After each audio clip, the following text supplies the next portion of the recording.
So we're on the record.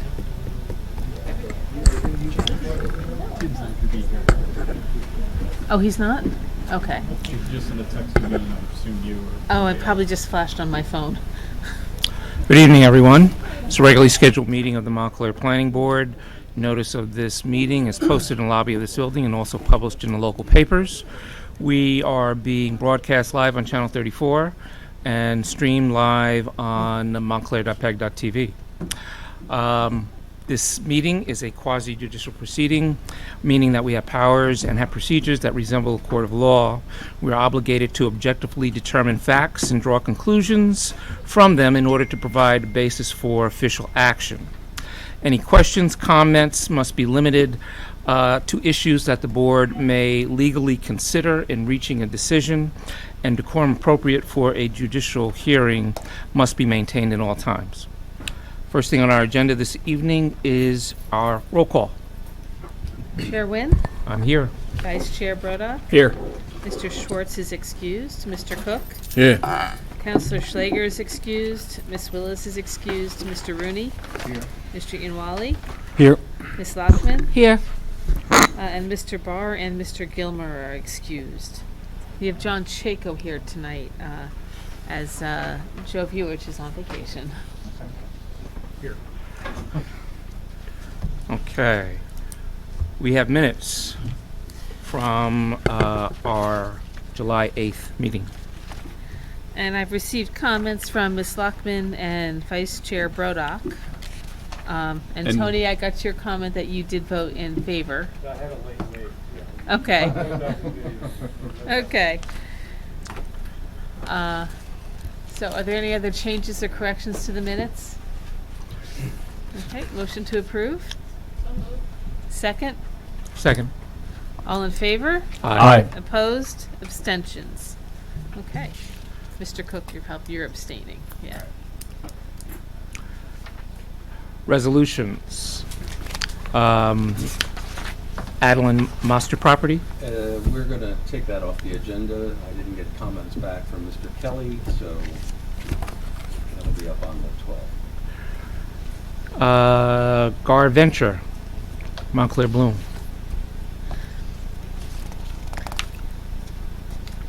And we received some revisions from Vice Chair Brodock, very minor revisions to that resolution, which were distributed. Are there any other changes? Motion to approve? A second? Second. All in favor? Aye. Opposed? Abstentions? Okay, and that brings us to the application 59 Glenridge Avenue, LLC.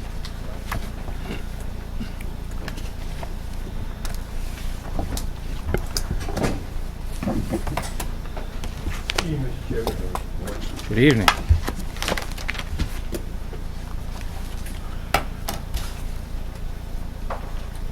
Start. Please proceed. The floor is yours, Counselor. Mr. Chairman, members of the board, as you know, Although- Council's name is Robert Castro from Castro, Montclair, Ohio.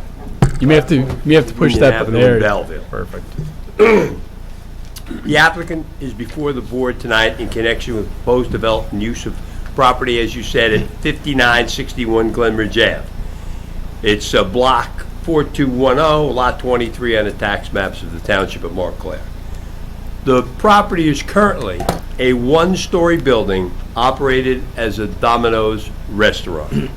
The applicant is here tonight seeking minor site plan approval in addition to variance reliefs in order to add a storage room of 65 square feet, which is there, and we're looking for approval of it, and a second floor with 2 residential apartments above the pizza place.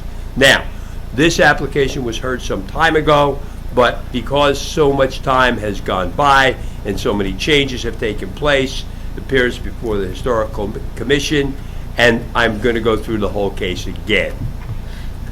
The subject property is in the NC Neighborhood Commercial Zone, and the proposed mixed use is permitted in the zone. The property is also located in the Pine Street Historic District. The Historic Preservation Commission supports the application as the facade modifications are consistent with the characteristics of the district. There are a list of variances, many of which are pre-existing. I won't take the time to review all of those. My planner will obviously go over them. The witnesses I intend to call tonight are three. First, the owner and operator of the existing business, owner of the building also, will testify regarding the current operation of the restaurant and what it is he's seeking approval to do.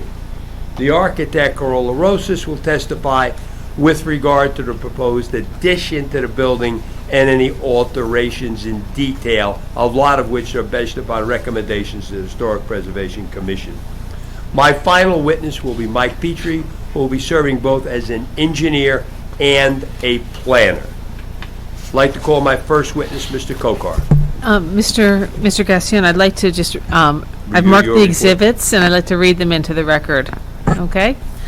Exhibit A1 is the application, A2 is the certification of taxes paid, A3 is the proof of publication, A4 is the affidavit of service, A5, and I had marked this before, is the one-page architectural drawings by Carol Rosas that were received back in September 2018. A6 is the report from Tom Watkinson dated October 7th, 2018. A7 is the report from the HPC dated August 23rd, 2018. And A8 is the report from the Planning Department dated October 1st, 2018. A9 is the engineered drawings prepared by Petrie Engineering dated March 4th, 2019.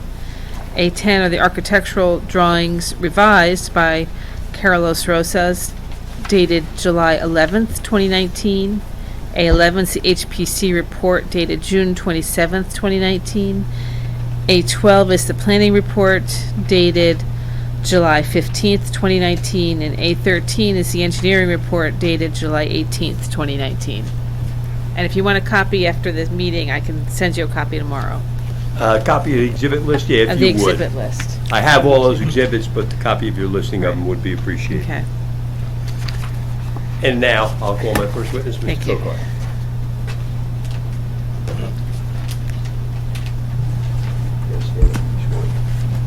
Stand up, please. Sir, do you solemnly swear the testimony you're about to give will be the truth, the whole truth, and nothing but the truth? Using that microphone, would you please state your full name and business affiliation for the record? Is the light on? The green light on? The light is on. Okay. My name is Mohammed Kokar. I live in Northley. Mr. Kokar, what is your business address? 59 Glenridge Avenue, Montclair, New Jersey. And for the record, would you spell your last name, please? Khokar. And are you the owner of the property in question? Yes, And for how long have you owned it? almost 6 years. And how was it used before you bought it? Same Domino's. As a Domino's restaurant? Yes, And are you using it the same way? yes. Can you tell the board the total number of employees you have at this location? I have altogether for 12. And what's the maximum number of employees you have working at any one time? Only Friday night or Saturday night is 10. And the rest of the time, what is the average number you have? There's a different schedule-wise. In the morning, lunchtime is different. And morning time we have 2 drivers and 2 workers inside. And dinner time we have regular days is 4 inside and 3 outside. I mean, when I say outside, is mean drivers. And the weekend, only the weekend, Friday and Saturday, and sometime in Sunday, we have 10 employees. And when you have 10, how is that broken up? Is that 5 delivery and 5 inside workers? Yes, sir. And can you tell the board the hours of operation? We start in the morning 10:30 and midnight. Work 4 days, and weekend is 1. And do you have any inside seating at this location? No. then all of your business is either delivery or pickup. Is that accurate? Yes.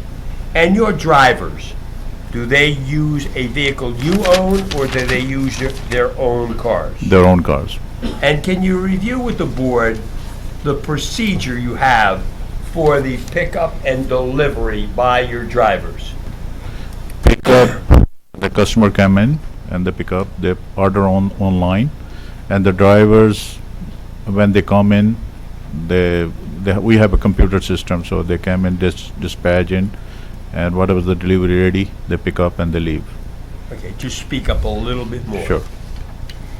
Now, if there is no pizza to be delivered, what happens with the drivers that you have on duty at that time?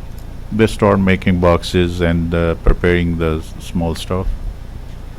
And you're here before the board tonight, looking for what change to your building?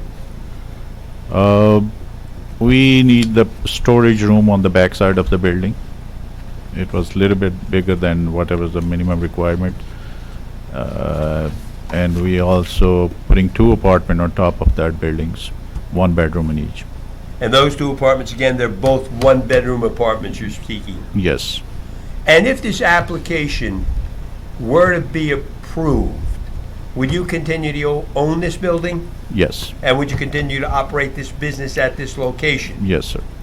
And going backwards a little bit, you said you needed a small extension that you have built in the rear. Do you have any basement in this building? No, we don't have the basements. So, So that's the reason we need the extension. Now, should the application be approved, will you be dedicating 1 space for each of the apartments? Yes, we can say yes. We have 5 parking, so one parking for each apartment and 3 for we're gonna put for drivers. Is there any parking available in front of the store? Yes, it's 15-minute parking right front of the stores. And if I were to ask you to estimate, what's your percentage of pickups as opposed to your percentage of deliveries? Could you possibly do that? Around about, yes, we see every day is the report, so maximum is 20% of the over sales. So the maximum pickup by customers is 20%? Yes. So your basic delivery is 80% or more? Right.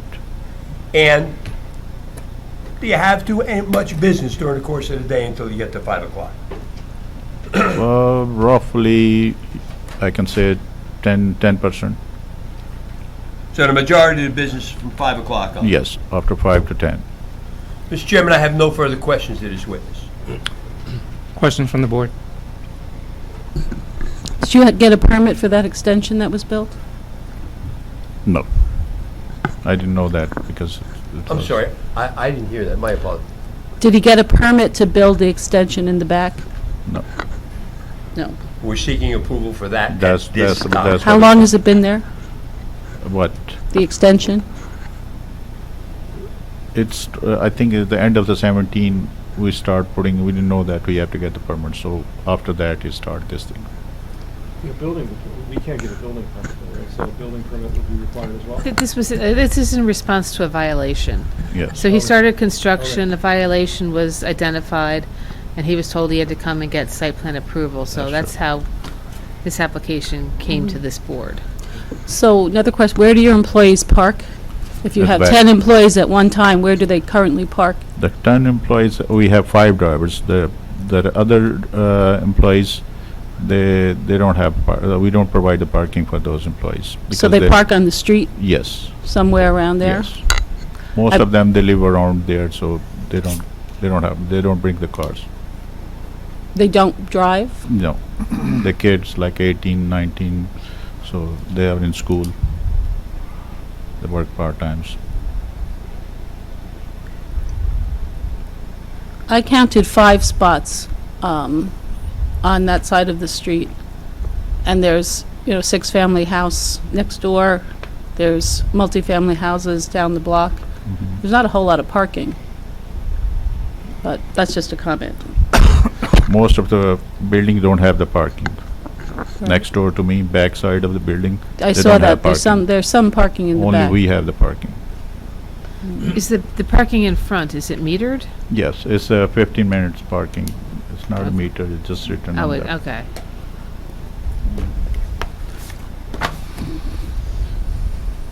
Other questions from the board?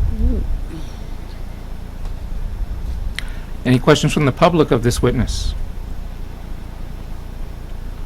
Okay, Just, Mr. I'd like to repeat two issues. The parking in front, how many of the meters are 15-minute meters? Right front of the old building is only one, One. yes. And the And- other, they have a parking space for other people's. And the others have regular metered parking? No meters. There's no They're Just- 2-hour parking, I believe, Yes. yeah. 2-hour parking. And you talked about some of your employees being young people who live in the area and walk to work. Yes, Is that normal that you have people from the area that you employ? yes. I have no further questions, Mr. Chairman.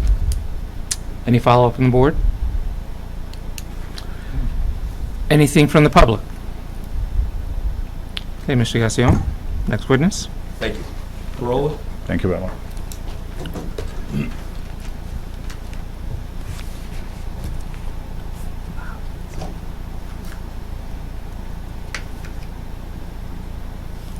Do you solemnly swear the testimony you're about to give will be the truth, the whole truth, and nothing but the truth? I do. Would you please state your full name and business affiliation for the record? My name is Carola Rosas, and I'm the registered architect in the state of New Jersey, and also registered architect in New York City. You can sit down. Get close to the microphone and speak on. How long practicing in the field of architecture? 20 years. And from what school did you graduate and what degree did you obtain? I have a Bachelor of Architecture from Pratt Institute and a Master's of Architecture from Columbia University. Are you a licensed architect in the state of New Jersey? I am. Just briefly give the board the benefit of some of your experience in the field of architecture. I've done all types of work: residential, commercial, mixed-use, legalization, addition, gut rehab, renovation. So a bit of everything. Have you testified previously before zoning boards and planning boards? I have. And were you accepted as an expert in the field of architecture on each and every occasion? Yes. Would you please describe the existing structure on the site? The existing structure is a one-story masonry building that measures 40 by 40. That's a total of 1,600 square feet. There's no basement to the building. And will any alterations and/or additions be made to the building? And if you would start first with the alterations, if any, to the first floor? Yes. We're proposing to legalize a one-story extension at the rear. That's approximately 165 square feet. Now, this is to be used as a storage area to the first floor commercial space. In addition to that, we're proposing a second floor addition, which measures 40 by 40 over the existing footprint. And this is where we're proposing 2 one-bedroom apartments. You could refer to the floor plan and the diagrams that I've sent to you. Now, did you make changes to the exterior based on recommendations from the Historic Preservation Commission? Yes, but first I would like to explain a bit of the layout. So what we have done here is basically introduce a stairway at the right-hand side of the first floor. And you can see your first floor plan, Domino's Pizzeria. So we've carved out an area to introduce a stairway. This will be the access. Yes. The access from the street level to the second floor. We have 2 one-bedroom apartments on the second floor plan. Toward the rear is 1 bedroom, which is 630 square feet. The apartment facing the front of the building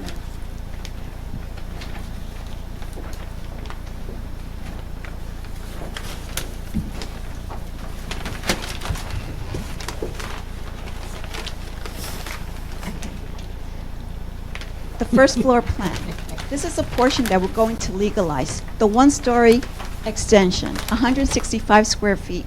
Basically, again, to be used as storage. The storage room will be access to the commercial space. So in fact, there's no basement here, so they need the additional space. The next item we've done is introduce a stairway. So we've carved out an entryway with the existing storefront. So we'll take a picture of that a bit later. But here's a stairway. This will have access from the street level to the second floor. Once we are on the second floor, there are two apartments, two one-bedroom apartments. This apartment at the rear is 630 square feet. The apartment facing the front is 685 square feet. We have an open plan, which is kitchen, living, and dining area, a bedroom, and a walk-in closet, a full bathroom, and a storage area. The layout is very similar to the two apartments. We have two means of egress from the apartment, which is egress windows, have to be a particular size, offset from the floor level, and the stairway, two means of egress. Also, in the stairway, we have introduced a scuttle and a ladder.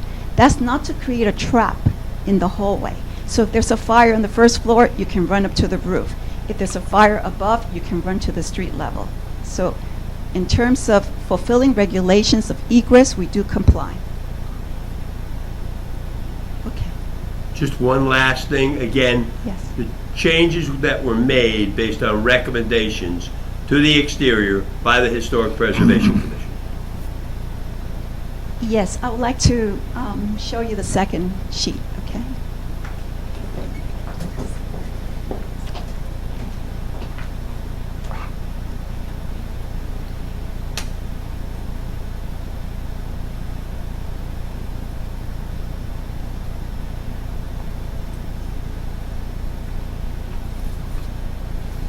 It should be A102, right, or A101?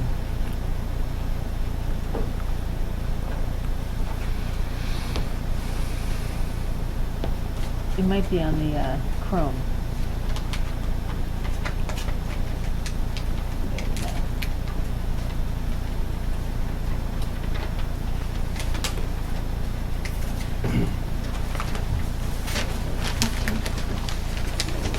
So the first diagram is a photograph of the building. It's basically a one-story masonry building again, Domino's, which is finished with stucco and a brick band at the base. Here is the proposal, a new brick veneer. This brick veneer will be two-tone, which is red, cream, similar to the adjacent building, so in the area. So we are mimicking the color, and the color will be designated a bit later. So I guess we'll have a meeting on site, and they will designate the final brick color. What we have here is the storefront. The storefront will have this soldier course design around the glass area, and also the same soldier course design in the double hung windows. In addition, we're adding this band, a horizontal band decorative motif that separates the commercial space from the residential portion. Also, between the top of the double hung window and the top of the parapet, we're going to have this insert, a rectangular shape with a herringbone pattern of brickwork.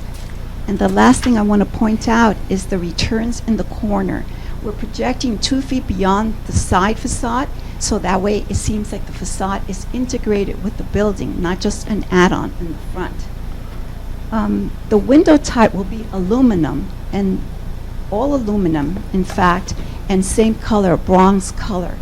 And lastly, this residential entryway will have a signage on the sign, with also the same color, bronze, number 59, to distinguish the residential entryway versus the commercial.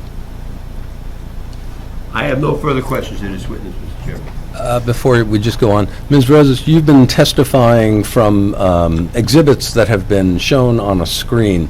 Those two exhibits are the same exhibits that were submitted to the board, aren't they? Identical. Thank you.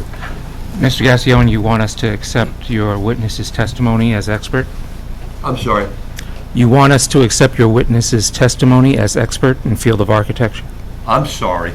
My apologies. Yes, I do, Mr. Chairman. Okay. We will accept. Thank you. What is going to distinguish the entrance to Domino's as opposed to the entrance to the apartments.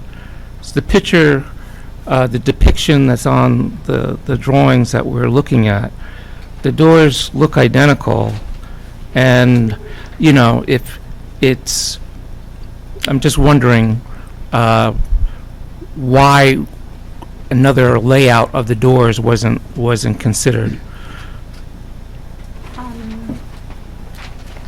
How would customers know to go in the business door as opposed to the residential door would be the concern? The existing entrance to the commercial space will remain where it's at, basically right under the signage, Domino's.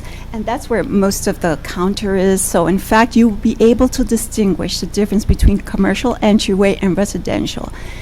The entrance to the residential portion, it's not a loud entrance in design. It's a very quiet entrance, and it kind of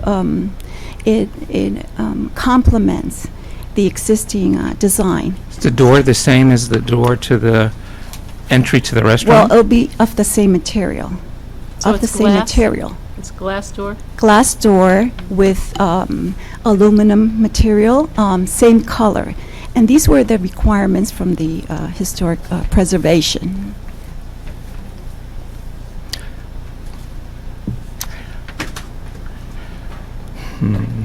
Well, is it, Mr. Gassion, you mentioned this building was 59-61?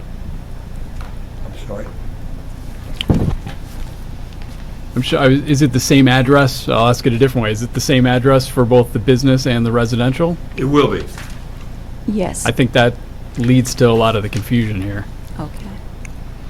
Yeah, and you've got the window, you've got the door to the apartments integrated into the windows. And Steve, was there any particular reason why they just didn't consider, why the historic preservation didn't consider moving the other door, maybe to the outside, if they were looking for some symmetry? Move the entrance to the restaurant to the other side, if you No. wanted to keep it within the frame No, of the they windows. Wanted to keep the entrance to the store where it was, and this was a logical place to balance out the facade of the building, to have the entrance to the Yeah, I apartments. don't get it. It's asymmetrical. It's not balanced. Is the door to the apartment, is it secured? Yes. With a key or? Yes. Yeah. Yeah, it's just going to be confusing for people coming up. You know, if you've never been to the site, you know, you're looking at doors, and hey, I do it all the time. You come to restaurants that have multiple doors, and you don't know what's the fire exit, you don't know what the entrance is, you know, so you have to stop and you have to look. If somebody's coming to the apartment, you know, then they're going to be looking, okay, well, I guess it's over here, you know. You could distinguish it by making it a wooden door, or a something different than a clear door, a door with windows. But I would think the Historic Preservation Commission was looking for more glass on the front of the building, and that's why they asked for 2 glass doors. No, I can understand that. I would have moved the entrance to the restaurant to the other side, if you're looking for balance. But You then know, I don't want to get one on one side and one on the I other. don't want to get into a debate with regard to aesthetics, but Yeah. I think you take away from the windows, the window effect that's You- balanced you've at got this time. No, you've got the door intruding on the windows. I disagree. Okay. You know, you've got Well, 3 you're the windows chair. on one side, you got 2 on the other, and a door now, you know? So if you move the other door, then you'd have a door and 2 windows, a door and 2 windows, and then a window in the center. But, you know, again, I don't sit on the Historic Preservation Commission, so I don't have their wisdom. What about the side of the building? Both the one that you've depicted and the other side that you haven't depicted. What's that going to be? Identical to this side. And coloring? The coloring to match the brickwork. Is that what it says on the drawing? Because it's so small. Yeah. Paint same color as. Are there any windows on that Well- facade? No. On which facade? on the facade along the driveway? No? What? I thought Ms. Talley's memo, one of the photos showed There are 3 windows, there's indentation showing there now, 3. And then there's a sill for a 4th one that looks like it was filled in. Correct. Figure 5 on Ms. Talley's memo, which was dated July 15th, 2019, page 4. So those are dummy windows, they're not going to be maintained, they're going to be changed. Filled in. Will the sills be removed as well? Yes, it may be removed. Yes. And when you say the same color as the brick, Yes. which brick? Um, Don't you have 2 Historic different pres- colors on the front? Yes, it's two-tone brick, but that will be determined a bit later. We'll have a meeting on site and select the finished material in terms meeting of with the- color with historic preservation. So that's how it was decided. Yeah, I don't know whether I would be willing to do that. I don't know. I mean, you have 2 choices. You have, what's the big deal? Was there a preference? No, there are many tones in red and tones in cream. So what they decided was to meet at the site and take a look to the adjacent buildings to see what tone would fit. And it was agreed upon that we would meet. We wouldn't start this type of work until we have an approval. Okay, well, understand that the Historic Preservation Commission doesn't control the application. I understand. They give a recommendation. Okay. So I understand what you're saying, that that's Yes. what you discussed. Yes, And the other side of the building you're saying is going to be identical? sure. What about the back? Oh, the back will be, the brick veneer will only be at the front facade with the 2 returns. So the back will be. Understood. Right, So you're painted not going to have brick stucco. on the sides, you're not going to have brick on the sides. Right, So how are you going to finish the back? with a stucco finish. A Color? stucco finish, same color. If it's a tone in red, it will all match red. Sure. Is that true also of the extension that you're building? Yes, The extension will blend in exactly sure. to what? Yes, the extension will blend in. Is the extension heated or cooled or separately? Well, it will be heated.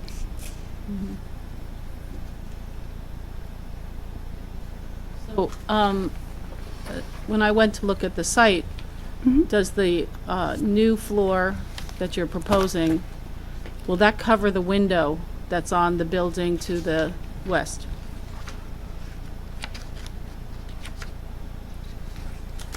There's a window on the building that's directly to the west, Yes. on like their second floor. Will that be your new floor obstruct that window? Because they're very close together.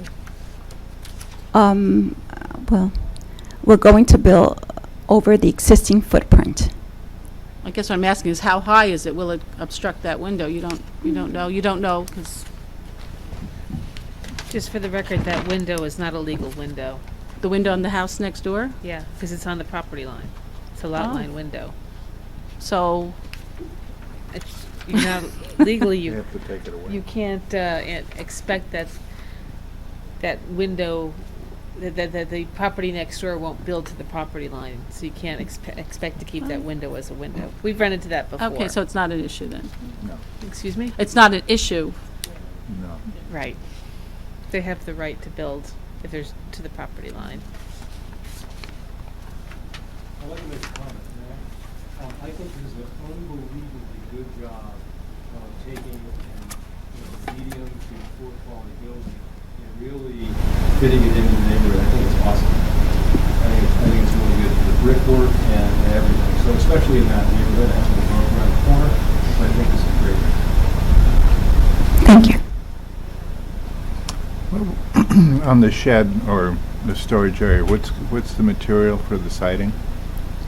No, it will be stucco finish. Stucco finish like the Yes, rest of the painted with the building? same color, designated And the color. back of the building is also going to be redone and Yes, painted. yes. Can you describe the roof leader collection system?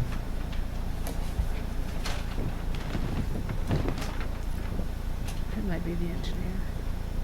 The engineer would do that, if that's okay. I didn't see it on the drawing in reference to that. Who's going to talk about the lighting? He'll talk about the lights. How about refuse collection? Yeah, who's doing? Refuse collection, He will recycling? discuss it. Who? The engineer will engineer. discuss it? Okay. I have just one more question, the architect. How tall are the ceilings in the apartment that you plan to build? Just curious. Minimum height, 8 8.5 feet. 8 feet. Yes. Standard. The fence that is around where the dumpsters are going to be, I think the engineer noted it as board on board, and I think your plans noted as vinyl. No, it will be, well, I think it once was vinyl. We removed that. Okay. Yeah. I just want to confirm Sure. which is the accurate one. Yeah. And it will have a cover. Okay. Since we're talking about that, I don't think that's the ideal spot for a dumpster right underneath the apartment's windows. You know, you're talking about food product smelling. Is there some place else you could put it away from the apartment building? Again, I would prefer if you discuss the location of that dumpster with the engineer. Okay. He'd be better versed to handle that question. And going back to the residential entrance, it looked like on, I think it was drawing A101, the photo of the facade, it looks like the sidewalk decreases in elevation as you move to the east. Will that door for the residential sit at the same elevation as the commercial, or will there be a step there? Will it be slightly askew? I know it's not up there at the moment, but Right, and when you look at a picture of the front of the building, the street line is not completely horizontal. It does go from traveling from west to east, it decreases, but your drawing depicts perfect symmetry with the doors and with the brick line. So There might it be looks like you're a gonna have to step. compensate for that. Sure, a step. We will compensate for it. so the doors will be as depicted, but there may be a step on the residential Yes. door? Okay. That's the way it's usually done, yes.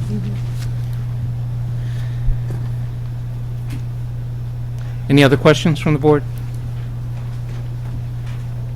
Questions from the public of this witness? Okay, Mr. Gassion. Mr. Petrie.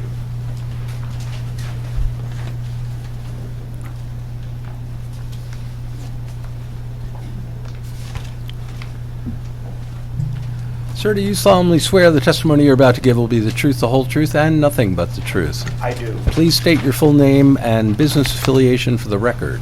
J. Michael Petrie, P-E-T-R-Y, Managing Member, Petrie Engineering, 155 Passaic Avenue, Fairfield, New Jersey.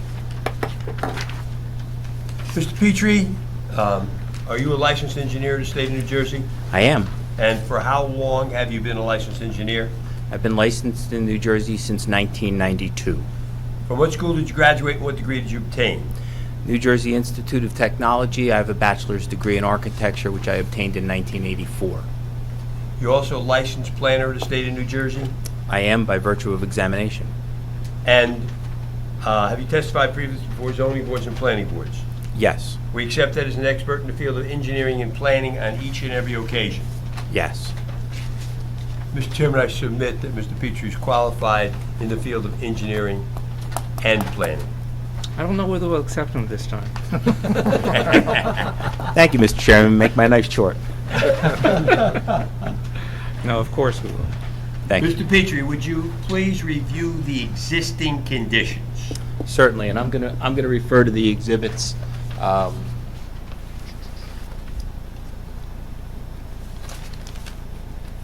That are a series of slides in this presentation.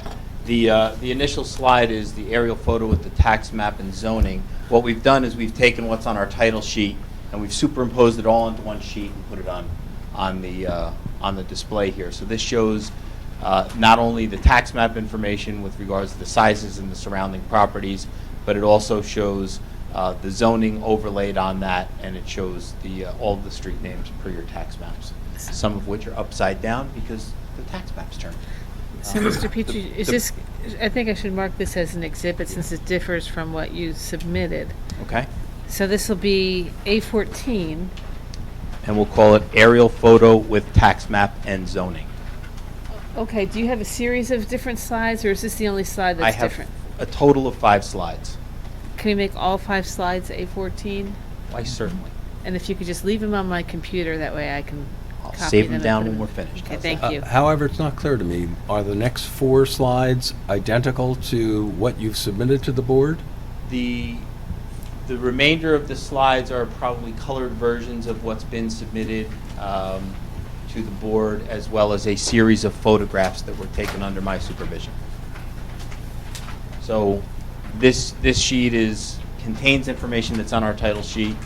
The next sheet in the set is a photo board of photos taken over the duration of our work on the project, and several different visits to the site and the area. The final 3 sheets are drawings that are included in your set, all of which have had color added to them for clarity and purposes of determination. And they'll remain as A14, Janice? Yes, A14. Can continue with your explanation of your exhibits, please. Thank you. Having to do with the existing conditions. You agree? Certainly. Yeah. Mr. Gassion already indicated the property in question and its lot and block designation as well as its address. I'll tell you that the property is generally rectangular in shape. The sidelines are a little bit askew to one another, but it's generally rectangular, approximately 50 feet in width by 100 feet in depth. The existing building, as described by the architect, sits to the left side or westerly side of the property. It is approximately 7.58 feet from the right-of-way line, and that area between the curb line and the face of the building is both brick detail work along the curb line, followed by concrete sidewalk up to the face of the building and onto the subject property. There is a partially completed addition that was done in the rear of the building, approximately 11.5 feet by 14.5 feet. And the building has a driveway on the right side or easterly side of the property, which accesses the rear. I think most of this is pretty well shown in the photos. So what we have looking across the center of the photo board, the subject building is located in the middle. The existing Domino's building, you can see the sign located on the facade. The building immediately to the left of us, another mixed-use building with its residential door struck to the left side of the building, the commercial door roughly in the center of the building. The building to the right of us is shown immediately to the right of the Domino's building. It is a 3.5-story walk-up residential building. The photo on the bottom left-hand corner of this board is the newly constructed senior building across the street, 4-story, all residential. And the top row is a series of photos taken in the parking lot that services the subject property, and it's on the subject property site. So in that photo, you can see in the top left corner, you can see the sidewalk that services the adjacent building and the driveway that services the subject building. You can see the refuse container open, uncontained. You can see in the second photo that the shell of the addition that was begun, and then across that photo and the remaining photo, you can see that the rear of the parking lot is surrounded by 2 other structures. So in looking at this, Mr. Watkinson brought it up in his memo before we were engaged, but you can see that the parking lot is not in good condition. It's alligated pretty badly. It needs to be paved. The lighting that's on the parking lot now is purely building mounted lighting. It's floodlights that shine out. And there are leaders and gutters that service this building that dump onto the rear parking lot and some into the alleyway on the left side of the building. Both this and the adjacent building dump to that alleyway. You can see that the buildings in the rear also dump their stormwater from their leaders onto this parking lot. You can see that in the upper right-hand photos, the two at the center on the right side. So in the existing condition, we have a parking lot that's fairly well run down. It hasn't really been engineered in terms of lighting. It does have a storm drainage system that we believe is a dry well system, and that dry well system is adequately draining the parking lot and obviously some of the other adjacent structures. Mr. Petrie, would you review the proposed conditions? And when you do, there were 4 different questions from board members that I would like you to address. The location of the dumpster, and how refuse is being handled, the lighting, and whether or not the front will be level or whether there is some step that would be required for one of the entrances. And they were all good questions. The street, Glenridge Avenue, does pitch from west to east. Over the course of the subject property, the sidewalk drops about 3/4, maybe 8 inches, I'd say, based upon from the left corner to the right corner of the property. It drops about 8 inches. The 2 doors, there's a slight step from the sidewalk into the Domino's building. It's a lip. It's probably about 3 inches. At the apartment building, it'll probably be about 5.5 to 6 inches. So there will be a step up into the building, into that stairwell area. So the apartment entrance will require a small step up. It will, and it's a small step up into a stairwell. So it's not like the apartments themselves are accessible units. So we have an entrance that does require a step. The apartments themselves are up a flight of steps.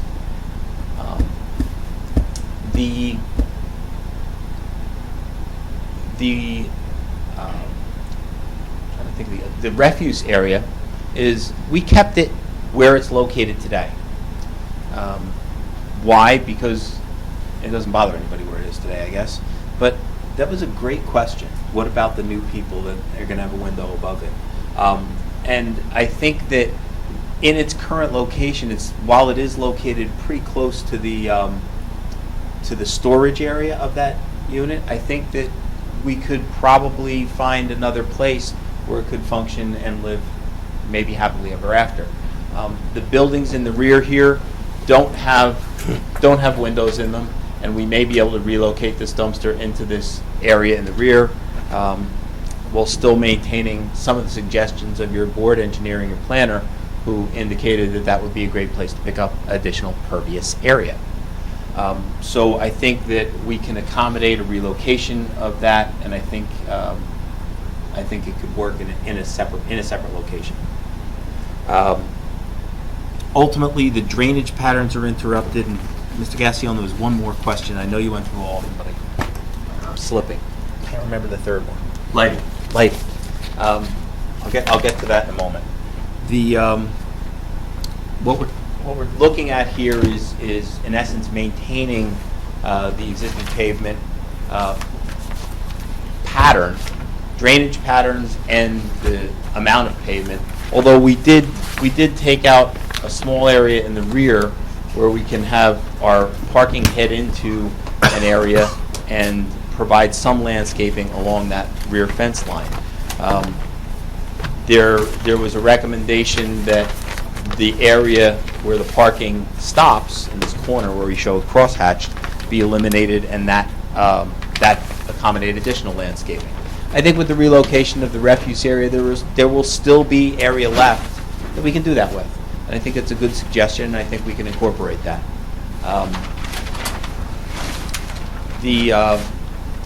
We're going to eliminate the lighting that is on the building now, and we're going to replace it. So basically what we've done in terms of lighting is we've switched to a fixture that is a flathead fixture that has direct light purely downward. We're going to have one over the over what was to be the refuse area. We have one, and that is building mounted.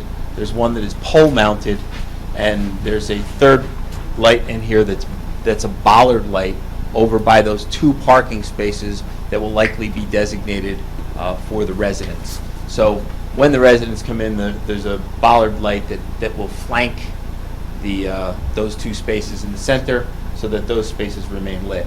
Overall, we have a half-a-foot candle that we're maintaining over the parking lot. In addition, the architect has up and down lights on the side of the building that will wash the building and further light that driveway. Driveway is 9 feet wide. Your ordinance obviously requires it to be at least 18 feet for two-way traffic. While it is an existing condition, we intend on maintaining that condition in the proposed condition. Obviously, the existing pavement extends to the property lines. We intend on maintaining that in the proposed condition. In the current condition, the spaces aren't striped. We are striping them. We're striping them with 18 feet deep spaces. The 2 to the westerly side being designated for the residents. The 3 across the back do have the ability to have an overhang, and that could accommodate that extra foot that's set forth in your ordinance. The overall layout will remain unchanged from what it is today. However, it will be upgraded and improved. So first of all, the parking spaces will be striped, so everybody knows where to park and where not to park. Second of all, there'll be a designated space for handicap. And third of all, there will be proper lighting and proper new pavement in this lot. And will the lot be milled and repaved? Yes, it is. The entire lot will be milled, and we'll have 3 inches of fresh asphalt over the proposed condition.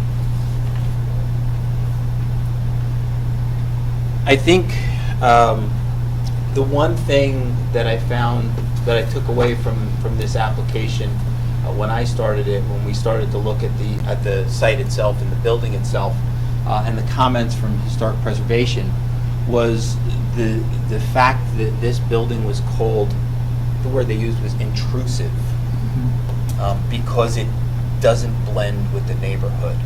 And we felt that it was important in whatever we did to take this and bring it up a notch, the entire site. That's why we agreed to pave it, why we agreed to light it, why we're looking at ways to improve the landscaping on it, and especially the aesthetic of the building. So I think that the architect's done a great job in bringing a building that one would consider a thumb and making it an integral part of the hand. Would you review what kind of screening there will be for the refuse area? Yes, what we called for in our details is a board-on-board fence, 6 foot high, surrounding it with gates that access it. The refuse pickup at this facility happens early in the morning, twice a week. We don't expect that to change with the 2 apartments. We believe that the enclosure that we've shown will be of adequate size according to the representative who's worked with the owner for the refuse removal, and it is private hauler. We believe that will accommodate the needs of the site. We expect that the pickup hours will remain unchanged. You talked about a small planting area, and I just would like you to repeat that again for the benefit of the board as to where that will be. Certainly, we opted to incorporate an area in the rear along the fence line with an area for grasses primarily that would be decorative in nature. And the recommendation from both your planner and your board engineer was to take the area that's hatched in the rear corner and incorporate additional landscaping in that area. Why? Because quite honestly, we're 100% impervious now in a zone that allows 80% impervious. And by taking some of that area and reducing that impervious, we can make it better than it was. And did you appear on behalf of your client before the Montclair Historic Preservation Commission? Yes, I was there for the first meeting. I wasn't there for the last meeting. And to your knowledge, do you know that they have approved this plan? Yes, I have the letter stating that. Would you review the variances, please? Certainly.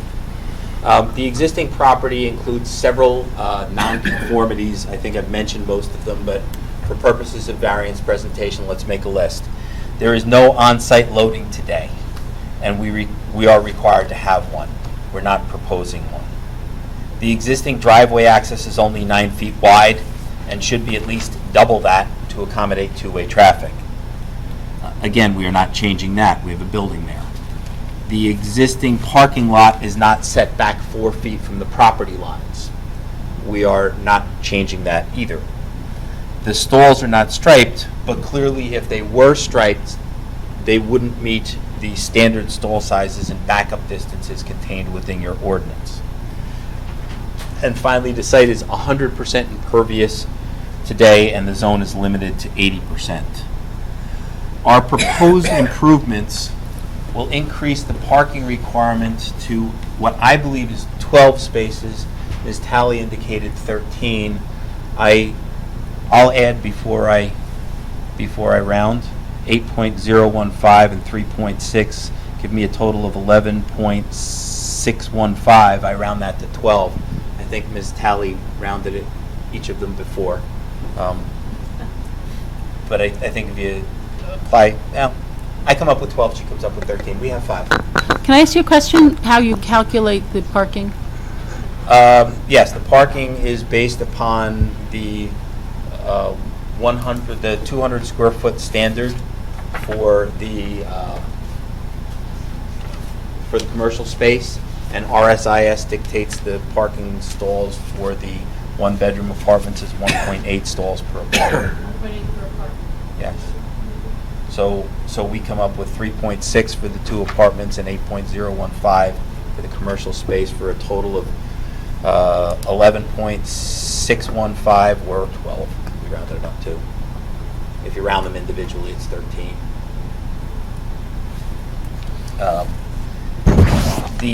Our proposed parking formalizes the spaces that are less than 19 feet deep and have a backup of less than 24. I always look at it as if we touch it, we ask for the variance for it, so I'm going to consider that to be a variance, not an existing nonconformity. But I'd argue for this board that they are really existing conditions. Our building and parking setbacks don't change. There's our lack of loading. I'd call those conditions all nonconformities, not variances. But if the board wants to look at them as variances, I believe that we will find the proofs under a C2 criteria to show you that we're entitled to those variances. You talk about C2 criteria. Would you review the positive criteria? Certainly. I offer that this is a comprehensive renovation and expansion of the existing building, as well as a formalization of a parking area, and those improvements constitute a significant improvement to the overall property. I believe that the variances associated with this application can be carried under the C2 criteria, where the benefits outweigh the detriments. The approval of the HPC as to the proposed building eliminates the existing intrusive building within this historic preservation zone. I think the improvements bring a comprehensive aesthetic to the neighborhood. This is a direct implementation of item I in the MLUL, the aesthetic improvements meeting that criteria. It is also a direct implementation of item J within the MLUL. I believe that both of these purposes of planning are advanced by the application and serve as benefits associated with the variances because they are part of the overall improvements. In my opinion, this proposal that's before you doesn't have any significant detriments associated with it. When I look at the parking, and there is an increase in a need for parking here, I look at this neighborhood and I look at this particular use at this particular location. As the owners described it, 20% of his business is pickup, 80% of his business is delivery. There are 15-minute parking spaces, about 5 of them, along the frontage of this area, and in my opinion, those parking service the facilities such as this and the property next door that are quick, kind of in and out type of facilities where you can go in, you can pick something up, and you're out the door. Whether you're a delivery person or whether you're picking up your own pizza. I think the designation of on-site parking spaces for the residents is significant. We are close to a train station, but I think that there is a benefit to those having a vehicle and a designated parking spaces on site. I don't believe at this location that more than one parking space for apartment is going to be necessary. I don't believe that the proposal has any significant detriments. I think the property has been historically, this has been an apartment building. In the 1950s, this was a 8-unit building that was torn down. The implementation of 2 single-bedroom apartments within this structure to create a mixed-use building is a reasonable expansion that doesn't burden the neighborhood. There is on-site parking, which in this neighborhood is not exactly common. So while we don't meet the letter of the law, we have more than most. Overall, I think that the site can continue to function in the improved condition, and it's not going to have a negative impact on this neighborhood. Would you please review the negative criteria? Certainly.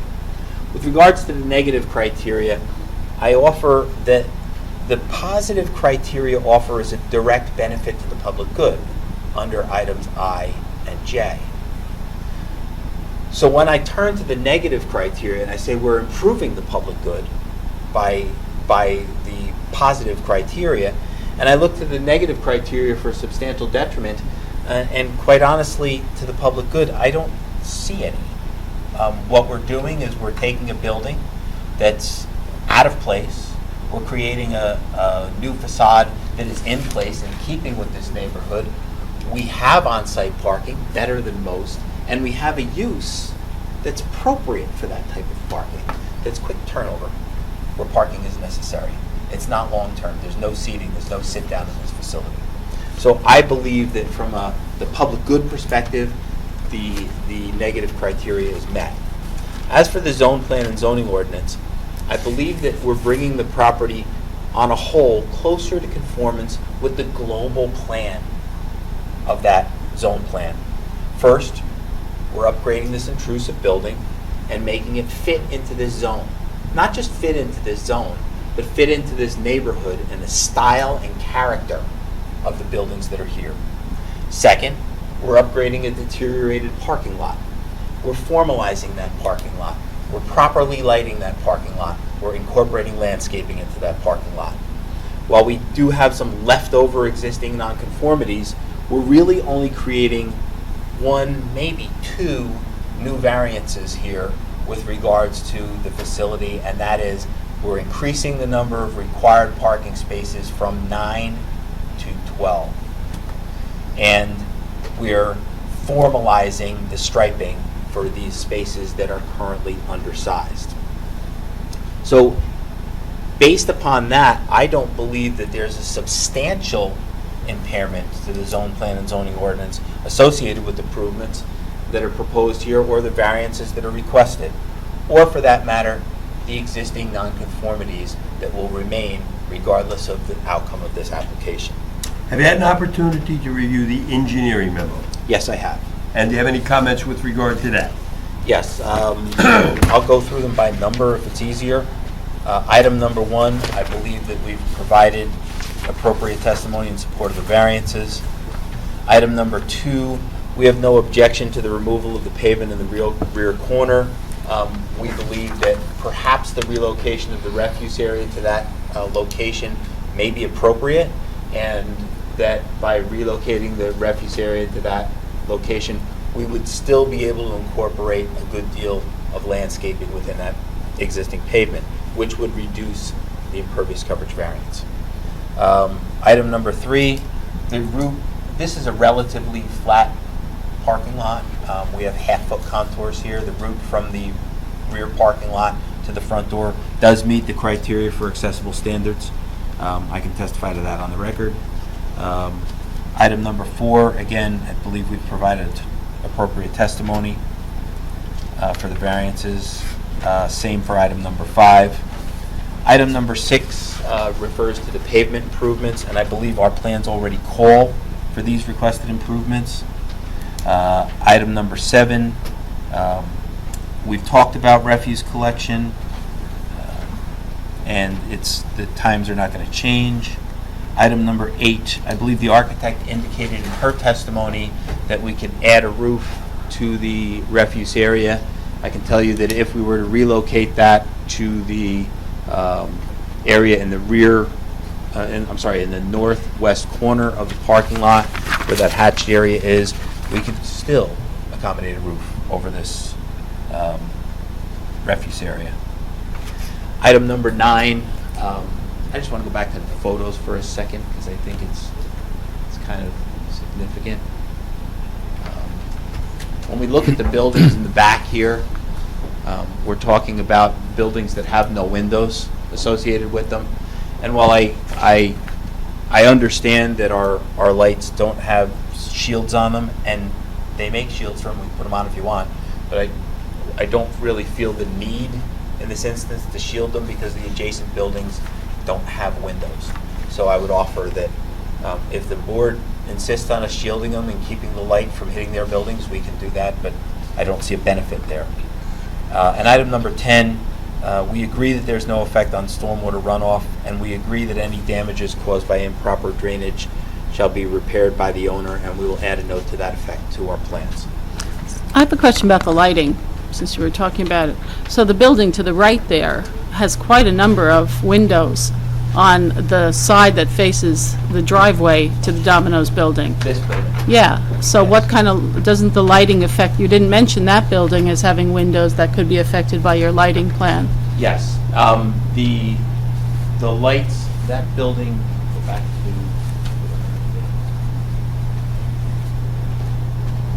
okay. So that building ends here, and we have a light here. We could probably find a way to shield that light, or we could slide that light further towards the center of the building, away from that. What about lights at the back of the windows at the back of that? Well, those windows are not going to be affected by this light because it's so far away.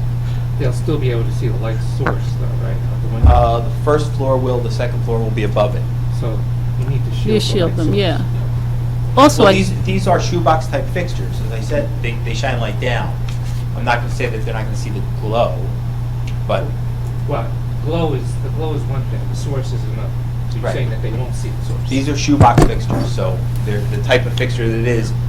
The bulb is recessed in a box, and it's a flat bottom, so the bulb does not hang down. So what you show on your lighting plan is at the ground level, the foot candles at the ground level is what spills over onto the adjacent property. Correct.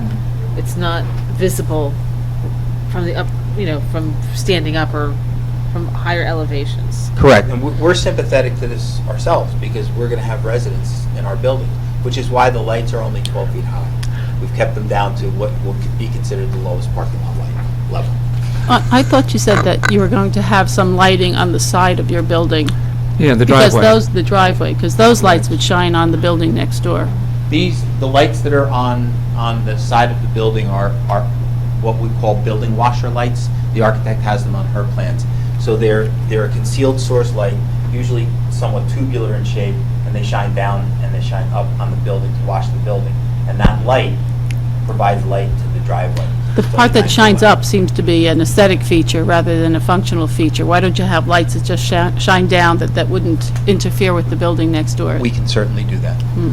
And I think that it's important to have them there so people walking from the back to the front Yeah, Yeah, I yeah. agree. are illuminated. But not shining, because you're Right. open, I believe you said the business stays open till 1 in the morning on certain Saturday. weekends, nights? Yeah. On Saturdays, yeah. And is that okay for that district to have businesses that stay open that late? That's in conformance with the, the rules governing, is it? Yes. Wow.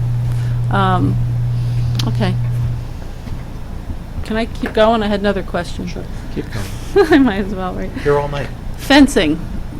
There's chain link fence on Is that your fence, or is that, The fence, there's fencing around the property. yeah, There's stockade fence on the right side. There is some chain link fence in the back. The chain link fence in the back, sorry, it's a stockade in the back. Those fences are on the adjacent properties. they're not your fencing? They're not our fences. Okay, because What they about the could, one in the front? The one, on the side, to Yeah. the left-hand side, yeah. Between that and the deli. well, there's an alleyway there that's fenced off between the two buildings. I don't know who owns the fence. The deli has a little bit more space of that, I'll call it the alleyway. Well, if the window of the other building is on the property line, Hmm, then that fence has got to be on your property. yeah. The fence runs down, actually, if you look at the photos, I think I have one. The way it's designed, it looks like it's on your property. Okay, so the fence, there's a fence that goes between the buildings in the Right. front. That's what we're talking You can about. see it there, you can see it Yeah. here. That crosses the property line. So our building is 1.74 feet clear of the property line, and their building is probably about 3 feet clear of the property line. So that fence is on both properties. The same thing with the fence in the back. Our building is 6/10 of a foot off the property line at the back corner, so about 5.5 inches. Their building is probably about 4 feet off the property line at the back corner. So that fence is on both properties. So it's both your fences. Yeah. Well, I have to say, the way the fence is designed, with the good side facing the neighbors, that would normally be a fence associated with this property, because the good side has to face the neighbors. I'm just looking at the posts are on this side, and the stockade, the finished side's on the other side. So it appears to me that it's your fence. Okay. It's not, it's certainly No, not but- on, it's certainly not on our property, but I'll say that Okay. doesn't surprise me in this area either. So Okay, would so your s- client be amenable to making any changes to the fencing to make it more aesthetically pleasing? Yes, to that fence, yes, that's not. I guess the instance here is we, The one in the front. Assuming it's our fence. yeah, I don't think we can say that if it's not on their property. Well, but it is part on their property. We can do the part that's on their property, but we can't make them do it if it's not on their Part that's on property. the adjacent property, Mr. Chairman. Well, yeah, but part of that fence can't, it's such a narrow passageway that part of that fence can't exist without the other Yeah. part. So let's be real about this. Yeah. And I'm sure if you guys take the fence and replace it with something nicer, your neighbor is not going to say, oh, God, get that out of here. Yeah. You know, so since you're redoing the building, I think you should take responsibility for it.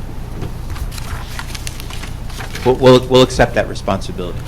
And the other thing, just driving by the building, it seems that, I don't know who leaves their cardboard boxes there in that little alleyway between the two, the convenience store and Domino's. There were many, many cardboard boxes there. It looks like that's a refuge storage area right in front of the building.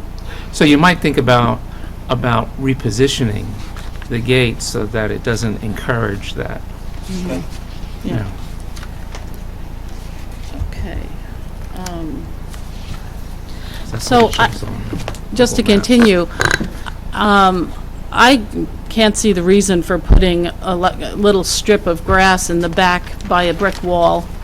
I would prefer to see planters in the front of the building with some greenery. Like you have nice windows there, if you put some low planters there with some nice flowers or something, that to me would be much more appealing than Or we could have do a little... both. Huh? Or we could do Or we both. I could was do going to say both, that, but- that strip in the back, I was thinking, because I dislike having roof leaders going into parking areas. Yeah. You could aim the roof leaders from the adjacent Yeah. buildings into that grassy strip or somehow modify it. Kind of my thought process was to at least give a little bit of area that those roof leaders could drain across and maybe get some water absorbed before it hits our drainage system. But I would also say you don't want to plant grass there. You want to plant something that doesn't need to be cut all the time, because These are- otherwise it These are won't... decorative grasses, they're high. The tall ones. Oh, that's what you're going to do? Yeah. Okay. Yeah. Mhm. And you have, what, 3 feet there? Yes, Yeah, I think that's enough to get the That is, decorative yeah. grasses. right. It's not a lot of space to do, you know, we certainly can't do trees. We could do shrubs, but I think the cars would beat them up. That's why we selected the grasses for that area. It's kind of a minor question, but with the residential doorway in the front, are you planning to put a mailbox there, or does the postman go into the, you know, and will there be a doorbell there? That would distinguish it as a residential door. Well, I think when you looked at the architect's plan, they have a little sign designation next to the door. I think that's going to help. I would assume that there would have to be a doorbell system there. And mailboxes or something? And mailboxes either there or inside of the glass door. Yeah. Because since you're doing this, like, you might as well put in a nice mailbox or a slot or something, rather than, you know, like 2 1-over-1 mailboxes. To me wouldn't look very attractive. Right. You know, think about that. I know it's a minor point, but we're talking about aesthetics here. Absolutely. A couple of questions. First one is the dumpster that's on the Glenridge Avenue, that is inside, that will be inside the facility, right? Yes. So there won't be any dumpsters. No. The dumpster will be enclosed. That's part of our And the application. speed bump leaving the site, are you concerned, is that going to stay, or is that there because you're concerned about people leaving the site too quickly or something? The intent of the speed bump is to slow people down because this is a one-way width to a driveway. So will it stay? Yes. Okay, and then the third was, I got two questions, sorry. Looking at the variance for the driveway as well, you just have the parking spaces, so if you're including that, driveways aren't permitted within, every 4 feet setback, Just like the Parking area. parking area. And then the drywall, did you inspect the drywall? Does it work? I did not inspect the dry well. I have been there when it's been raining and the system doesn't function. So it infiltrates and it works okay? Yes. All right. Well, that's good. I mean, it's not zero, so there is some capacity. Yes. Yeah, there is some infiltration there already. Okay. Can I ask one more question? With respect to the driveway, would there be a mirror or something so that people coming out could see pedestrians walking, particularly walking in an easterly direction? They don't have that now, but as a safety precaution, I would think that that's not an unreasonable request. Both at the rear and the front. Have to be careful with the placement. Is there enough room for everybody to maneuver in and out of the parking spaces? The answer is yes, they do it today. The lot functions, so yes. So if you had all 5 spaces occupied, someone would be able to make it. I'm thinking I guess it would be along the western side, the northernmost parking spot up along where your new dumpster location is. Are they going to have enough room to kind of make a Cake turn? it's Of sorts? kind of like a K-turn, yeah. Yes. The answer is yes. I think it Okay. becomes like an inverted S-turn. Yeah, it seems like a really awkward maneuver. I have a question about the residential trash pickup. Are they going to use the dumpster, or are they going to use trash cans? They'll use the dumpster. The dumpster? Yes, it'll all be in one pickup. How about for recycling? Same. In the same dumpster? No, in the same, it'll be the same system. The residents and the commercial space will share the same system. There'll be one pickup for the site. So the residences, they'll take their recycling into that new Refuse area. storage area? No, Yes. no, recycling into that new storage area? Yes. So the 1-story extension on the back? No. No? No. Inside of we're taking an area and enclosing it for refuse and recycling, say. Okay, so So- there's going to be 2 bins in there? Yes. Well, it'll probably be a bin and a can. Because recycling is not going to be, for twice a week pickup, it's not going to be more than a can. And a truck can get back in there to pick up that dumpster? That's why they do it early in the morning, because it's, we designate the 2 spaces at the end for the residents. There we go. So with these two spaces for residents, a truck can get in here, they have the ability to use these spaces to make their maneuver, to pick up and get out. Do they back out? They'll probably back in, not back out. Back in, okay. They'll back in, they'll front load, and they'll come Well, out. but you're, Now, if we flip it, there over you go. here, Thank you. oriented in this direction, they'll front in, and they'll probably back out. Have you now committed to that location for the trash enclosure? I think it's the logical alternative, and I tend to agree that, when I heard the question, I said, that's a great thought. We just put it right where it was because that's what makes sense, but a really good thought. I didn't think of it. So then it will be in Yes, the... we will move it. One more question. How do you get snow? How do you deal with snow? I don't know, I'm thinking Naples, Florida is probably a good idea. But the older I get, the more I think that. Mr. Gassion's talking me into it. But, no, I mean, we have, the good part about having, an island here in the back is that we'll have somewhere for snow storage. So, when we look at plowing a lot like this and it's striped, that's easy. When you look at plowing a lot like this and it's, and you've got a refuse area there and landscaping behind it, it's a little trickier, but you can still do it. So- And some of the storms that we've had over the past couple of years, it's not gonna matter, you're gonna have to take it out. It's that kind of difficult lately. And that's what you do. You do remove the snow and, Yeah, when you have to. I mean, Yeah. I've served for the last 5 years on the board of directors at the townhouse community that I live in, and we pay for snow removal because it's driveway, a little bit of curb line driveway. There's nowhere to put the snow. So It's a question that comes up in many applications, and you have no choice but to, when the storm is big enough, cart it away. you can't operate your business if you have cars and parking unless you get rid of the snow, right? you're right. Mm-hmm. So with the lights on the driveway, will that give us 0.5-foot candles throughout the width and length of the driveway? Yes. Because I didn't see, maybe I missed it in the architect's plan, but I didn't see the lights that were listed on there. So I just want to make sure that that'll be the case. We will accommodate a half-a-foot candle through the driveway because that's important. Thank you. I assume that I would like, if this is approved, that you would submit revised plans that show those kind of details. That would be helpful. In fact, we'll incorporate those lights on our plan. Yeah, Make you that'd be happy. very good. All right. Question, you mentioned speed bump proposed? There's one that's existing of sorts. It's kind of So, hard to see. Yeah, but it will be replaced? Yes. Same location? Because it would appear the drainage,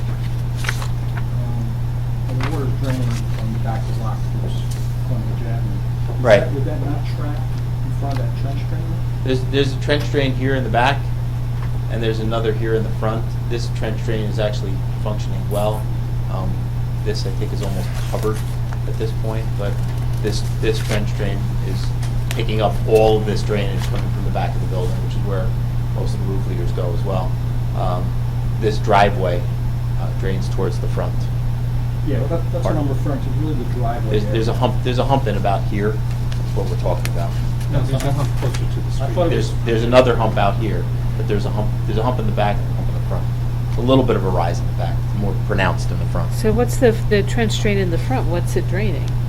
It's taking part of the driveway because that's coming down towards the But street. doesn't the speed bump stop it from? yeah, that's what I'm describing. Yeah. So it really, through the purpose of that speed bump right now is blocking the flow that can make it into that trench drain. You may want to look at Modifying it. Modifying that, or at least getting an area around that, so it can make its way to that trench drain. Because right now, if it's going to span the width of that driveway, you can block that. And once you move it back, more towards the back. We can do that. We can move it, but I think the recommendation is a good one. We have to have something that allows water to kind of come around it or through it. It might not have to go the full width. It can be something short. It's a 9-foot driveway. it's not like you're going to be able to get around it if we put in something that's even 4 feet long. One side of your car wheels are going to hit it, and that's what we're trying to do, is just slow people down. And as part of the construction, do you test to make sure those drains are working? Yes. You do? Okay. Okay, so, look, would you okay on your side today, or understand it's like, Well, it sounds like in addition to the one dumpster that was shown on one of the plans, that there's also going to be cans for recycling, like, I assume residential And the town is not. 35-gallon cans. It'll be when the Yes. private collector. Sure. gets And it's done by private collection. They've seemed to have a plan for it. I mean, as long as it fits in there. And it's an enclosure, right? It's not just Yeah, it's an enclosure with a roof. Enclosure with the roof. Yeah. Fence around it, a wooden fence, right? The answer is yes. Okay. It's 3 by 5. Yeah.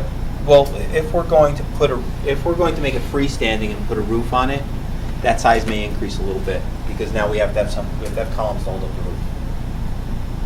So it's not, 4 by 6. it may be 4 by 6 in order to accommodate that, because these columns need to be there to hold up the roof, and then you have fence between the columns. Do you have Or enough they room may back choose there? to just build it all out of masonry. Do you have enough room back there for that? We have an area that's about 18 by 18. So anything that we don't use can accommodate additional landscaping, additional pervious area in the area where a lot of those, hold on a second.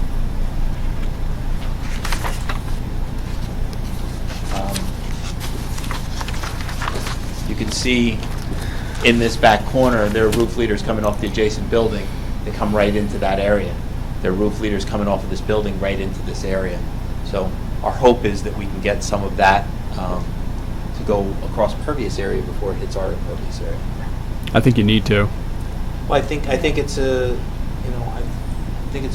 good goal, and I think that that's an area that can accommodate it. Well, to me, it's a safety issue too. 'Cause I've seen numerous occasions around town where in the winter time, everything's warm on the roof, the snow melts, the ice melts, it hits the sidewalk, or in your case, it hits your pavement, and then night ice is comes. right over. Then night comes. Yeah. Even during the day, it's in the shadow. Your parking lot's in the shadow, so it's cool versus the hot roof. I've seen that, near where I live, just walking on the residential street, the commercial streets. So I think that's a problem. So I think you really need to get that into pervious areas. Agreed. We can accommodate that. Is there a roof leader proposed at each corner? I'm not clear where they. The roof leaders on this property are existing. We weren't changing them. There are roof leaders in the front left corner of the building. You can see them in this photo. You might be able to see them in that photo. There are roof leaders in the rear of this building as well on the other side. I think this roof pitches from east to west, and the roof leaders come down on the sides of this building. The one to the rear left, I believe, it may go underground now. The architecture plans and the construction details don't call it out, so I would recommend you revise the plans to show that for construction purposes. How many liters are there now? I believe there's one in the front and one in the back. I believe everything pitches from east to west. So on 2 this. liters Yes. on opposite ends of the building? One front, one back. Same side. Same side, on the Right. Both on westerly the west- side. Both on the westerly side, one in the front of the building, one in the back of the building. And you're not going to increase that? Same amount I don't of think room. so. But I haven't seen the construction documents for the architectural plans yet, so I don't know how they're pitching the new roof. The roof plan seems to indicate that it's pitching to each corner. There's an arrow shown. Okay. Because that's my take on it, so please compare that to, So if they're pitching to each corner, then there'll be 4 roof leaders in the proposed condition, and we would need to accommodate the new ones on the driveway for sure. They could probably go directly into the trench drains. Thank you. You're welcome.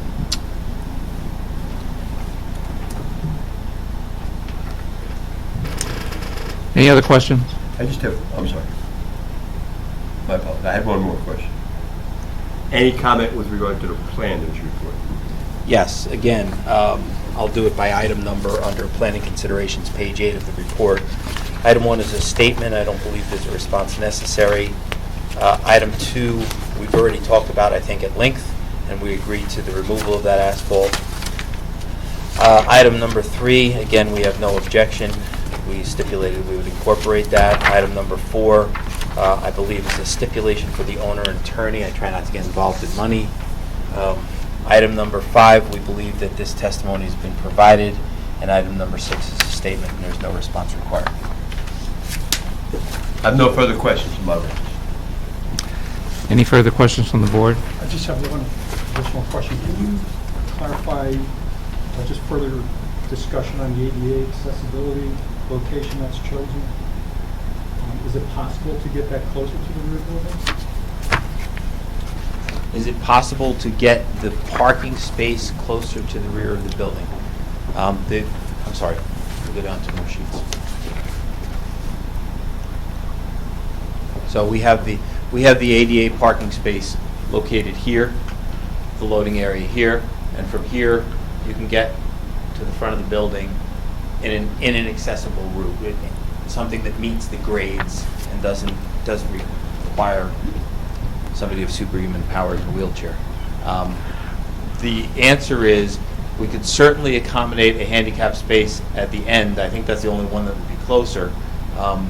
We could flip this and put the handicap space here and use this as the loading area.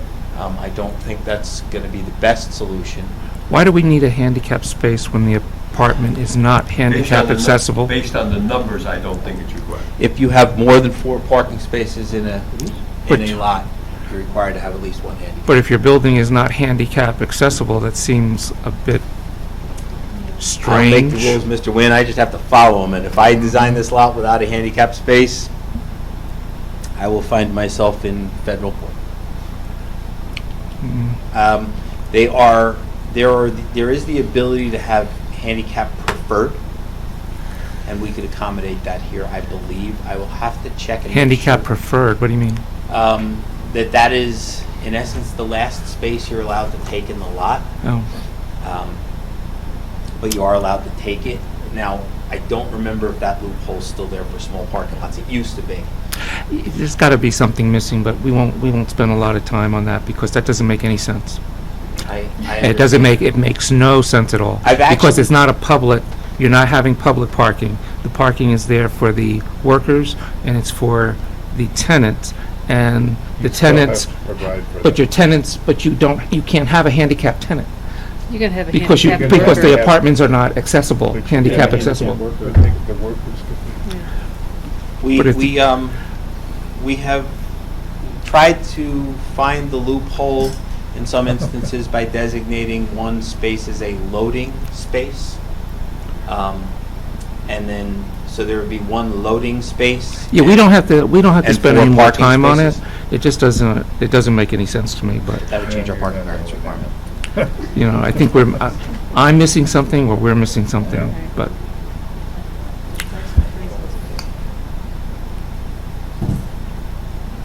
Because I don't even know whether that's really a handicap accessible workspace, how it's set up.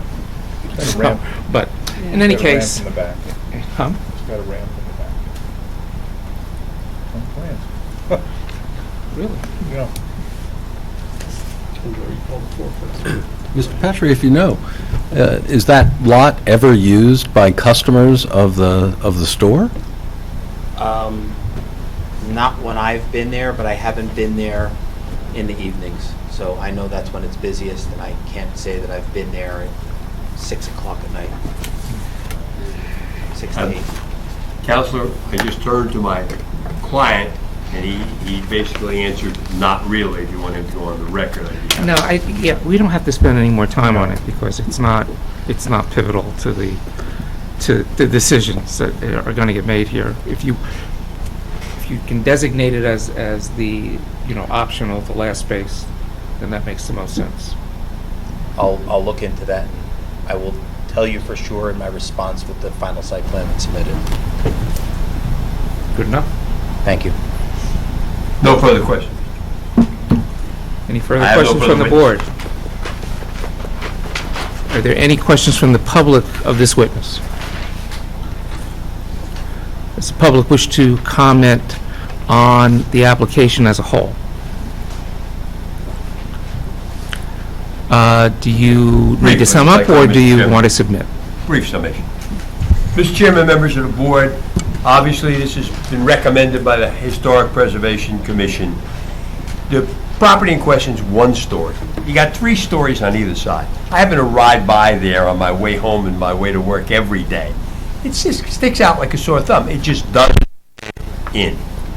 And in fact, if you look at the report, which I'm sure you all do and very carefully, from Janet, the historic photos show an 8-unit apartment building on the site, which was 3 stories, I believe, and demolished in '59. So this fits in a lot better than the existing structure. It's a pickup and delivery business. No one's eating inside. The units that are being put in are 2 one-bedroom units. The storage area is about 165 square feet, and it's needed because there is no basement. There will be new brick veneer, and you'll have a building that looks much more attractive and is much more consistent with the adjacent buildings. There'll be a substantial aesthetic improvement. We're adding a little bit of landscape area. Granted, it's not a lot. We don't have a big piece of property to do that, but we will have a little landscape area. Certainly, we'll screen the dumpster and put a top on it. Go by there every once in a while and see the number of people getting on and off that train. There's a demand for people who live in that area and walk to where they live. A tremendous number of them walk to where they live. We will be requiring 1 space. We will be providing 1 space for each of our tenants, obviously immediately adjacent to the building. Certainly, this is a C2 where the benefits outweigh the detriment. We're dramatically improving the aesthetics, we're improving the parking lot, we're striping it, we're repaving it. There is no substantial detriment. The only issue is parking. My client testified that a good percentage of his employees walk to work or make other ways of getting there other than parking their cars. The cars are not parked in the rear yard. He has 5 at most delivery people, probably only on Friday and Saturday night. They come in and out and park in the rear. Again, we'll have 1 space per residential tenant. There's shoebox lighting, and it will not adversely affect the neighbors, and obviously you understand the ability and knowledge of my consulting engineer and planner, and he will make sure that lighting is taken care of. The landscaping is an improvement, the pavement is an improvement. There's many benefits, and therefore this is clearly a C2 application, and there are no detriments. And as usual, I thank the board for its time and attention to this application. Okay, thank you, Mr. Gassion. Tony? Keep cleaning. Any suggestions for us? No, that's not what I meant. Suggestions with respect to... You don't want to make the motion? Oh, sure. I'll make a motion to approve the I'll second it, and we're going to discuss. With the conditions. Conditions? Want me to make a motion? Yeah, I'm not very good at conditions. Yeah, well, we're going to make a motion. Got to give you some practice. Shall I make the motion? Mm-hmm. All right, so I move to approve the plan with the conditions that we'll all now fill in, okay? Which are, who's keeping track? Council's got a long list. Yeah, Jerry does, and we can add to My it. arm is tired. The applicant will install a roof over the refuse area. The applicant will change the lighting on the driveway to shine down only, and will submit revised plans to show the details of the lights in the driveway and achievement of a 0.5 foot candle on the property. I think I got that right. Yep. The applicant will change out the fence separating the two properties and reposition the gate. The applicant will install mirrors both in the front and the rear for purposes of safety. The applicant will revise the speed bump to permit water drainage in the driveway. The applicant will attempt to redirect the neighbor's roof leaders to pervious areas and not into the parking areas. And in fact, the applicant will submit revised drawings for the roof leaders. Obviously, on the adjacent property owner's roof leaders, we attempt, and that's all we can do. That's what I said, attempt Yeah, to redirect. And then the applicant will look into handicap space as a preferred handicap space. I think that's And the it. roof leaders, if the roof leaders plan requires leaders at all corners, then the driveway leaders will be redirected into the Into the drainage drainage. Trench drains, yep. Trench. And the applicant will consult with the Historic Preservation Commission regarding the final color of the brick. And the Painting, paint, rather. yeah. Painting the 3 stucco sides of the building. Should we say all finishes? All finishes. Yeah. Yeah, it makes sense. And I thought that we were going to say that the applicant will put planters in the front of the,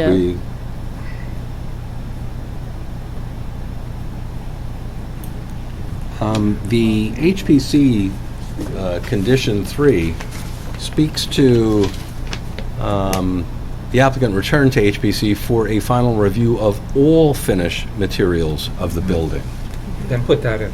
Yeah, that's what we just. Reaffirm that in the, not just the painting, just all the No, finish. All finishes. Mr. Product, you said that. And did we say the dumpster would be relocated to the northwest corner of the parking lot? I thought I did. You might have. Let me make I don't think sure. you said that. we talked about it a lot. Okay. We didn't say it, yeah. Going through my list here. Yep. And I think you have to say that area will be landscaped. Right, and the remaining portion of that corner would be landscaped or some sort of pervious material. And no mailboxes on the facade, Well, or I mean, I I don't just think feel like, it's historic, right? So wasn't the Yeah. facade part of the approval, really? Right. So the facade as it's been presented, and we can, I think it's better to reiterate say- that. It's better to say it Okay. that way. So It's no- always provided inside. right? So put it inside the inside, vestibule. yeah. And that's probably the best place to put it. Yeah. Yep. yep. But then that's not a lockable. Well, is it use safe? a slot or something. Well, There's no, only 2 usually people. the They have a key. postal person has a key. Yeah. Or a code. Yeah, they do. Yep. They have a key or a code to get Yeah. in. Yeah, For 2 years? yeah. We're gonna get a Or job get a done. slotted door, with the mail slot. So what's wrong with just having a little mailbox on the outside? Is that not? They look ugly. They do. Make the postman's job easier. That's all I have. But I have a question about the fence in the northwest corner, that's a chain link fence. Is that staying the way it is? Are we going to require that they do something more aesthetically pleasing than looking at a chain link fence that goes over into an empty lot? Is that their property? Well, we couldn't determine whether that was their fence or not. Just to cover it up, because it's, it's pretty Well, we ugly. can always require them to install a new fence A new, if on Wooden. their property line, mhm. back in that area. I know there's a building there, so you don't need it next to the building. But there's an empty space But that empty between the space- building, and there's a chain link fence there. Maybe they feel like they need it for security purposes. But it's at the I back don't of the know. building, right? Yeah. It's at the Yeah. back, the Back of the northwest building that would corner. face on Pine Street, yeah. Right. Is it really that visible? It is from Mhm. Pine Street, yeah. I mean, I'm throwing it out there. You can see it from Pine Street. I Yeah. didn't even You look. can look, yeah. Then I think if that's the case, then Mhm. you ask that the parking lot be screened with a new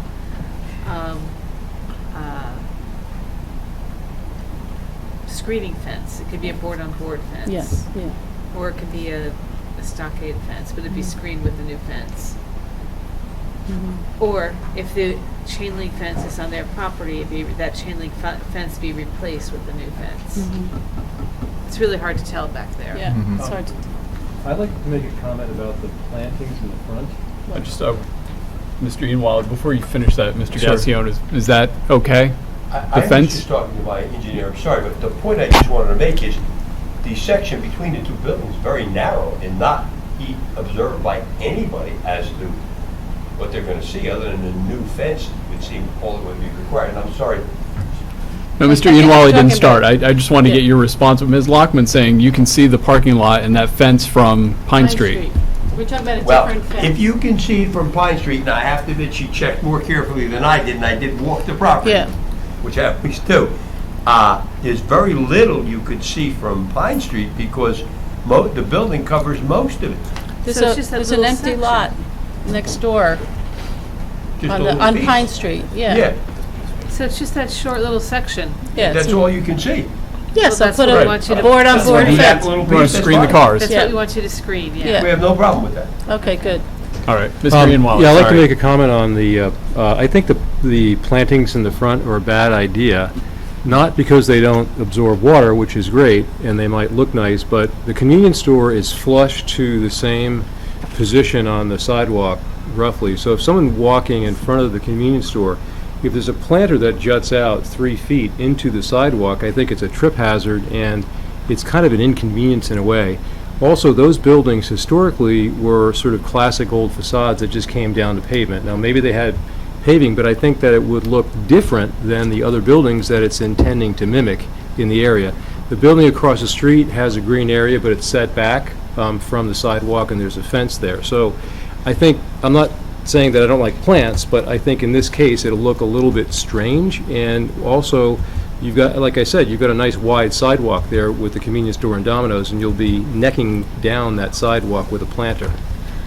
Well, I So guess we just- can agree to disagree. I just think it would add some aesthetic appeal to the outside of the building, and it is a nice wide sidewalk, so you could have a nice I agree. looking planter, so, and it does add the impervious coverage, but whatever. I agree, but if this building were set back, if there were, you know, and if you weren't encroaching on the sidewalk, I get it. I mean, I'm just... Carmel, just- were you talking about a planter in a planting, in a container? Yeah, yeah. Yeah, I don't think Container she's. planting. So it's Oh, I thought we were No, talking not about digging up the in-ground. sidewalk. No. No. So I think if it's in a Oh. container. Well, then there is no, the runoff will go right onto the sidewalk, so it's just to Right. put a planter. I think you should just put plants. Make it look Well, Like a that's not couple a site plants in plan the issue. front. You can I put a think they would plant, kinda soften the stores do front. that. You Right, can it's do that soften the without, front, we yeah. don't need to make it a requirement, right? I mean, this is not a part of the site Well, plan. like we did for, Jasmine Nails and whatever in Watchung Plaza, we required that they had I'm sorry. planters. Well, that I was a- thought this that was was a to plan- increase Yeah. pervious service or something, That was so it's actually not... part of the site plan where they created the plant. If you just want them to put planters out to make it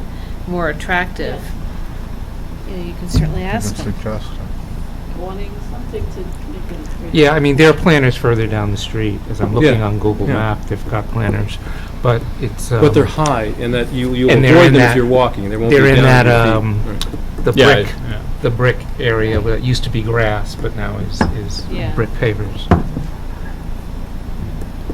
I'm not clear what the will of the board is here. Never have- mind. Never I mind. think I'm overruled. Okay. I think that's it. And the usual standard conditions are. Certainly. So Then we- it's been, that's the motion. It's been moved and seconded. I don't know who seconded it. Now, Carmel made, Tony, did you second it? I'll second the motion. Okay. All in favor? Aye. Opposed? Abstentions? Thank you for your time and attention. Thank you, sir. Good luck.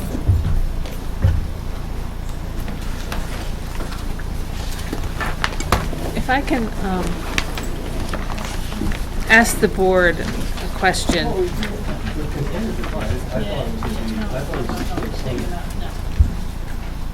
I just want to know, take an informal poll as to who will be here at the meeting on our second August meeting.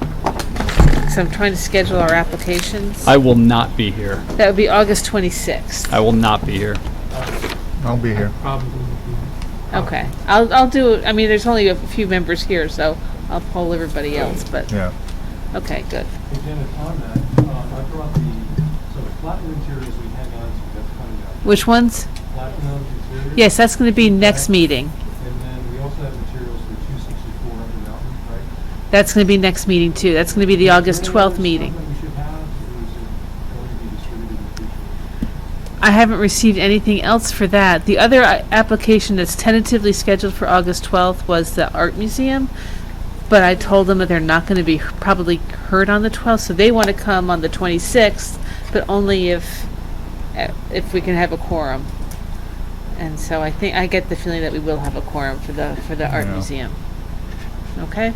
That's kind of an important application. Shouldn't we try to have the full board for that, or do we?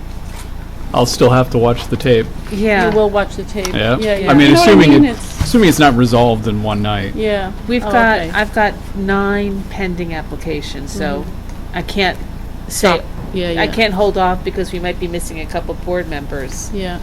with these 9 applications. So, anyway, Committee reports? I don't think we have any. none. Bills? I didn't receive any comments on the bills. Is there a motion to pay the bills? So moved. So I'll second.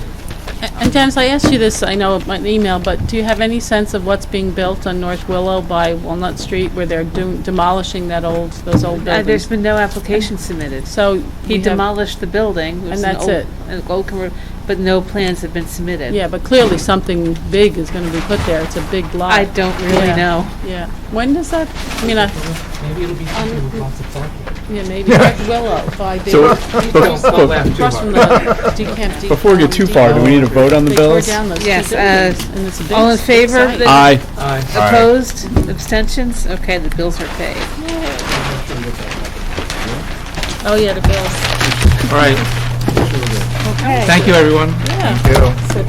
Who were those people? I thought they were public that we were going to hear. No, I think they were all